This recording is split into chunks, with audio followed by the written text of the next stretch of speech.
2024 లేదా 25లో డిగ్రీ లేదా బీటెక్ చదివారా? సాఫ్ట్‌వేర్ జాబ్ కోసం ఎదురు చూస్తున్నారా? అయితే కోడ్‌జ్ఞాన్ 100 డేస్ కోర్సులో చేరండి. జాబ్ సాధించండి.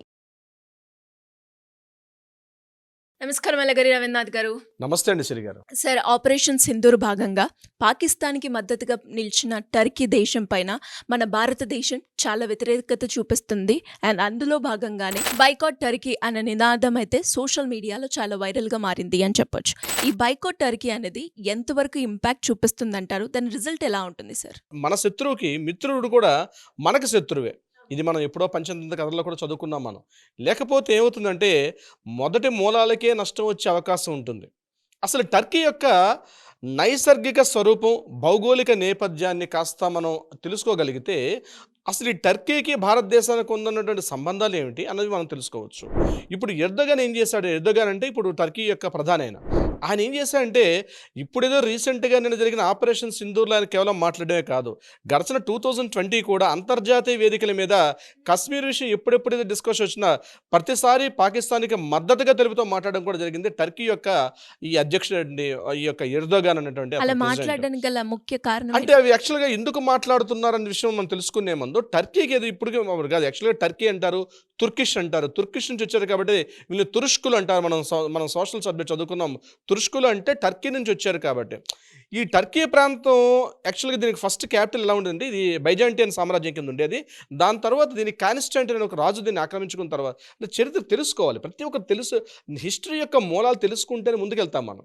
ఇది ఫస్ట్ బిఫోర్ క్రిస్ట్ అంటే బిఫోర్ కామన్ ఎరాకే అక్కడ ఏముండేదంటే ఒక బైజాంటియన్ సామ్రాజ్యం, ఒక గ్రీక్ సామ్రాజ్యం టర్కీలో చాలా అద్భుతంగా ఉండేది.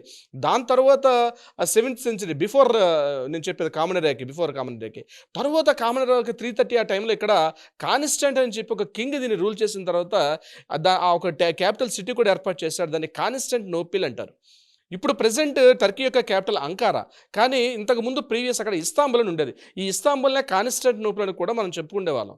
ఎందుకని ఇంత వివరంగా చెప్తున్నానంటే భారతదేశం మీదకి మొట్టమొదటిగా సముద్ర మార్గం కనిపెట్టినటువంటి పోర్చుగల్ నావికుడైన వాస్కో డి గామా సముద్ర మార్గం నుంచి ఎందుకు వచ్చాడు అంటే భారతదేశానికి ముందు వర్తక వాణిజ్య సంబంధాలు లేవంటే భారతదేశానికి బై రోడ్డు వర్తక వాణిజ్యాలు ఎప్పుడు కూడా యూరోపియన్ కంట్రీకి భారతదేశానికి కూడా ఉండేటి. కానీ ఎప్పుడైతే ఈ కాన్స్టాంటినోపుల్ రాజ్యం అన్నది రోమన్ సామ్రాజ్యం ఆక్యుపై చేశారో ఒక చిన్న సన్నటి దారి, ఇప్పుడు బయటికి వెళ్ళాలంటే దారి ఉండాలి. ఆ దారి మార్గం మనకి ఇస్తాంబుల్ అంటే యూరోపియన్లో ఉన్నటువంటి కంట్రీస్కి భారతదేశానికి బై రోడ్డు రావాలంటే తప్పనిసరిగా మనం ఇస్తాంబుల్ని టచ్ చేయాలి. అంటే టర్కీని టచ్ చేయకుండా భారతదేశాన్ని టచ్ చేయలేం మనం. ఇప్పుడు ఉదాహరణకి కాశ్మీర్ టు కన్యాకుమారి వెళ్ళాలంటే తప్పనిసరిగా హైదరాబాద్ టచ్ చేయకుండా దూరంగా లాంగ్ అవుతుంది. కానీ ఒక స్ట్రైట్ లైన్లో ఎలా అయితే మనకి హైదరాబాద్ ఉంటుందో అదేవిధంగా యూరోపియన్ కంట్రీస్ నుంచి భారతదేశానికి ఒక సత్సంబంధాలు, ఒక రోడ్ యాక్టివిటీ వితౌట్ సీషోర్ లేకుండా డైరెక్ట్గా రావాలంటే మనకి Turkey is the main country. ఆ టర్కీలో ఉన్నటువంటి ఇస్తాంబుల్ నగరం, దాన్ని ఇంతకుముందు కాన్స్టాంటినోపుల్ అనేవారు, Istanbul city.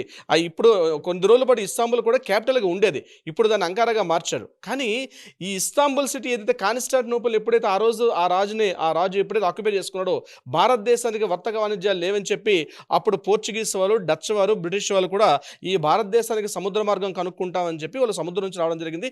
Vasco D gamma ఆ రకంగానే 1478లో భారతదేశానికి రావడం జరిగింది. ఇది ఈ కాన్స్టాంటినోపుల్ మనకు అప్పటి నుంచి కూడా ప్రాధాన్యత సంతరించుకుంది.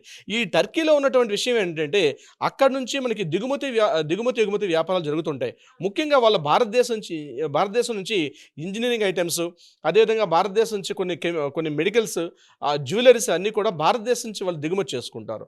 వాళ్ళ దగ్గర నుంచి మనం దిగుమతి చేసుకున్న ఐటమ్స్ ఏమున్నాయంటే ఫర్నిచర్స్, కెమికల్స్, కొన్ని రకాలైనటువంటి సౌందర్యమైనటువంటి అంటే ఎంబ్రాయిడరీ ఐటమ్స్ కావచ్చు, జ్యువెలరీస్ కావచ్చు, శారీస్ కావచ్చు, ముఖ్యంగా ఇటువంటి అన్నీ కూడా, ముఖ్యంగా మిర్రర్స్, ఇట్లాంటి అన్నీ కూడా టర్కీ నుంచి మనకి వచ్చే అవకాశం ఉంటుంది. ఇది ఆల్మోస్ట్ $8 బిలియన్ పైబడి ఉన్నటువంటి ఒక ఇంటర్నేషనల్ ట్రేడింగ్ అవుతుంటుంది టర్కీకి మనకి. కానీ ఇప్పుడు ఈ బాయ్కాట్ టర్కీ అనేది ఎందుకు మనం మాట్లాడుకుంటాం అంటే మన శత్రువుకి ఎవరైతే మిత్రుడు ఉన్నాడో అతను మన యొక్క విదేశీ మార్గద్రవ్యం భారతదేశం నుంచి వస్తున్న అనేక రకాల అమౌంట్స్ని వాళ్ళు ఎందుకు ఎంజాయ్ చేయాలి, వాళ్ళ ఉత్పత్తుల్ని మేము బ్యాన్ చేస్తాం అని చెప్పి టర్కీ యొక్క ఉత్పత్తులు ఏవైతే ఉన్నాయో టర్కీ నుంచి వస్తున్నటువంటి ఈ సౌందర్య అంటే ముఖ్యంగా ఈ కాస్మెటిక్స్ కావచ్చు, అదేవిధంగా వాళ్ళు వాడినటువంటి నగిషియల్ చక్కెర చెక్కినటువంటి మంచి మంచి జ్యువెలరీస్ కావచ్చు, అదేవిధంగా ఫర్నిచర్ ఐటమ్స్, మంచి కార్వింగ్స్ ఉన్నటువంటి అద్భుతమైన డిజైన్స్, ఇట్లాంటివన్నీ కూడా టర్కీ నుంచి వస్తుంటే వాటన్నిటిని కూడా పూర్తిగా బ్యాన్ చేయమని చెప్పి చేస్తారు. అంటే ఎట్లా బ్యాన్ చేస్తారు అంటే బాయ్కాట్ టర్కీ అంటే ఏంటంటే ఫస్ట్ దీన్ని ఫైవ్ స్టెప్స్లో ఉంటుంది.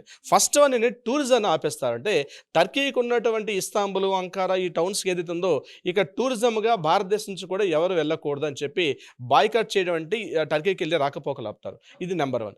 నెంబర్ 2 ఏం చేస్తారంటే అక్కడ నుంచి వస్తున్నటువంటి ఫిల్మ్ ఇండస్ట్రీకి సంబంధించిన వెబ్ సిరీస్లు కావచ్చు, మూవీస్ కావచ్చు, ఇట్లాంటివి ఏమైనా సరే అది పూర్తిగా బ్యాన్ చేయడం జరుగుతుంది. ఇక మూడవది ఆ దేశం చూస్తున్న ఎగుమతులు దిగుమతులు వస్తువులు ఏవైతే ఉంటాయో వాటిని బ్యాన్ చేస్తారు. ఇక 4th పాయింట్ అక్కడ ఉన్నటువంటి మెయిన్ పర్సన్స్ ఎవరైనా వస్తే వాళ్ళకి ఇక్కడ సడన్గా వాళ్ళకి మనం ఆతిథ్యాన్ని ఇవ్వడం కానీ వాళ్ళకి సడన్ ఇక్కడ హాస్పిటల్స్ ప్రొవైడ్ చేయకుండా అటువంటి వాళ్ళని నిరోధించడంతో మరో పాయింట్లోకి వస్తుంది. ఇక 5th పాయింట్ చెప్పాలంటే ఆ దేశంతో ఎటువంటి రవాణా సదుపాయాలు కానీ ఎటువంటి అంటే గుడ్ థింగ్స్ ఏమన్నా సరే పూర్తిగా బ్యాన్ చేసుకుని మనల్ని మనం కంట్రోల్ చేసుకుని ఆ దేశాన్ని పూర్తిగా ఒంటరిగా చేయడం అన్నది ఈ యొక్క బాయ్కాట్ టర్కీలో ఉన్నటువంటి ఉద్యమంలో నుండి కీలకమైనటువంటి విషయం. 2020 నుంచి కూడా ఎప్పుడెప్పుడు ప్రతిసారి పాకిస్తాన్ మీద మాట్లాడాల్సిన సందర్భంలో కూడా ప్రతి సందర్భంలో కూడా భారతదేశంతో మిత్రత్వాన్ని కలిగినప్పటికి కూడా అనేక సందర్భాల్లో పాకిస్తాన్కి మద్దతుగా ఉంటుంది. నాట్ ఓన్లీ ఒక టర్కీ ఒక్కటే కాకుండా మలేషియా ఉంటుంది, ఖతార్ ఉంటుంది, చైనా, ఈ యొక్క టర్కీ ఈ ప్రాంతాలన్నీ కూడా ఒక గ్రూప్గా ఫామ్ అయినాయి.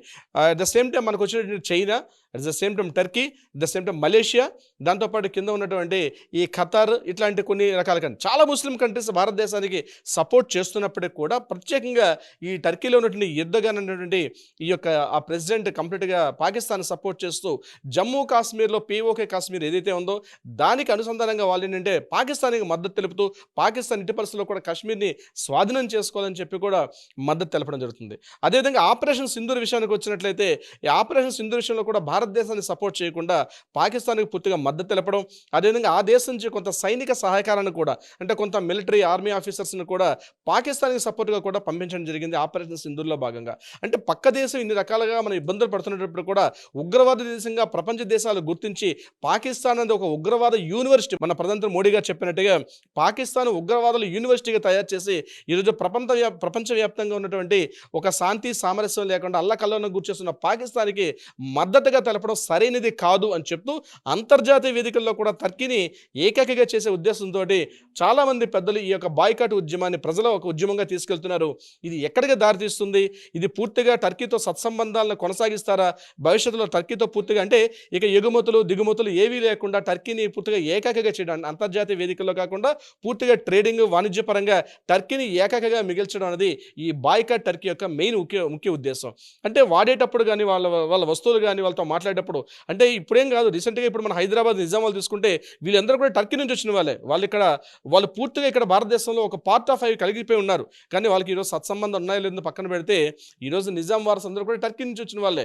సో భారతదేశంతో ఈ టర్కీకి ఇప్పుడు రీసెంట్గా వచ్చింది కాదు, ఈ అనుసంధానం ఇప్పటి నుంచో కొన్ని వందల సంవత్సరాల నుంచి కూడా సంబంధాలు అన్నవి భారతదేశంలో ఉన్నాయి. అయితే ఇక్కడ ఈరోజు ఏదైతే ఈ బాయ్కాట్ ఉద్యమం లేచిందో ఇది ఒక్కసారి చరిత్రను మళ్ళీ వెనక తిరిగేసుకొని చరిత్రలో ఎన్ని రకాల చారిత్రక తప్పిదాలు జరిగాయి, టర్కీ వల్ల మనం ఎన్ని రకాలుగా నష్టపోయాం. ఆ రోజే కానీ అక్కడ ఇస్తాంబుల్, ఇప్పుడు నేను మొదటగా చెప్పినట్టుగా ఆ రోజు ఇస్తాంబుల్లో కానీ సరైన రవాణా సౌకర్యాలు ఉండే, అంటే రోమన్ సామ్రాజ్యం ఉన్నటువంటి ఆ కాన్స్టాంటినోపిల్ అన్నటువంటి ఆ కాన్స్టాంట్ రాజు అనే వ్యక్తి ఆ రోజు చేయకపోయి ఉంటే ఈరోజు తప్పనిసరిగా భారతదేశం ఇంకో రకంగా ఉండేది, బై రోడ్ కనెక్టివిటీ ఉండేది యూరోపియన్ కంట్రీస్కి. కానీ ఈ టర్కీ చేసిన చరిత్రలో కూడా టర్కీ చేసిన చారిత్రక తప్పిదాలు అంతా కాదనమాట.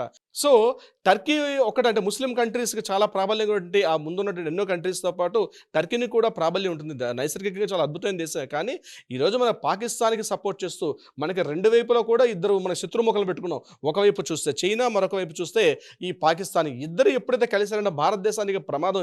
ఇప్పుడు ప్రతిరోజు మనం డేంజర్ సిచ్యువేషన్ ఉన్నట్టే. నిజంగా మన వీర జవాన్లు, వీర సైనికులు అనేక విధాలుగా ప్రాణాలు అర్పిస్తుంటే కూడా కనీసం వాళ్ళ మీద ఒక దయాదాక్షిణ్యం లేకుండా అత్యంత హేయంగా నీచంగా అంతర్జాతీయ వేదికలతో మాట్లాడుతున్నటువంటి ఈ టర్కీ యొక్క ప్రధాని ఎవరైతే ఉన్నారో ఇమీడియట్గా ఆ వ్యాఖ్యలు వెనక్కి తీసుకోమని చెప్తూ, లేనట్లయితే పూర్తిగా మీ దేశంతో వర్తక వాణిజ్య వ్యాపార సంబంధాలు పూర్తిగా మేము కొనసాగించుకోము, పూర్తిగా బ్యాన్ చేస్తామని చెప్తూ ఈ బాయ్కాట్ టర్కీ అనే ఉద్యమం అయితే ఉధృతంగా లేస్తోంది. దీని యొక్క పరిణామాలు తర్వాత ఎలా ఉంటాయన్నది మనం రాబోయే కాలంలో మరలా మాట్లాడుకుందాం. సిరి గారు. డెఫినెట్గా sir. Thank you so much. Thank you so much అండి. సుమన్ టీవీలో మీ పర్సనల్ అండ్ బిజినెస్ ప్రమోషన్స్ కోసం కింది నెంబర్కి కాంటాక్ట్ చేయండి.